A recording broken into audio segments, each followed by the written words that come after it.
Gipost online sa usa ka netizen ang usa ka insidente sa carnapping nga nahitabo matud pa sa General Santos City, particular sa Diversion Road kaniadtong Hulyo 2. Ang duha ka biktima gikan matud pa naghatod sa airport. Ingon pa sa nagpost nga giduulan ang mga biktima sa nagpakaaron ingnong pulis ug gipagawas sa ilang sakyanan tungod dunay i-check. Pagkagawas nila, didto na sab matud pa gitiunan og pusil ang mga biktima. Gitabunan ang mata ug gihigtan ang mga kamot. Gika-alarma usab kini pagkahibalo sa pipila nga nagabiyahe og sakyanan sa Jansan. Siyempre, alarming siya, no? Kay siyempre, kung ikaw usa lang ka regular nga commuter or kanang ka nagabiyahe, lisod man gud pod og dili ka mohunong kung pagtan-aw nimo naka-uniforme silang pulis.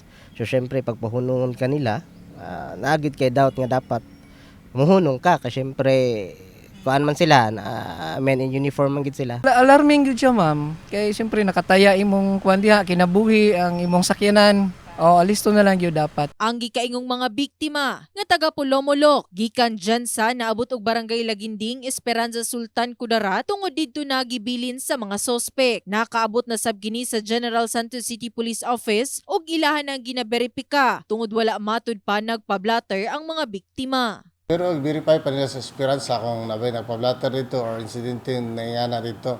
Then sa atong police station to, so para wala po yung nagpa-blatter. Yes, kasagaran dili ni sa atong silingang mga kuane nga mga probinsya. Sugod bulan sa Enero hangtod Hulyo 4 ning tuiga, wala matud pay natala ang GSCPO nga insidente sa carnapping dinhi sa Jansan. Dugang pa ni City Director Police Colonel Nicomedes Olivar Jr. nga ang pamaagi lamang sa kapulisan sa checkpoint mao ang pag-abli sa bintana ug pagpasiga sa suga. Pag nakita nga suspect ang imong sakyanan is hindi man kanila nga panaogon.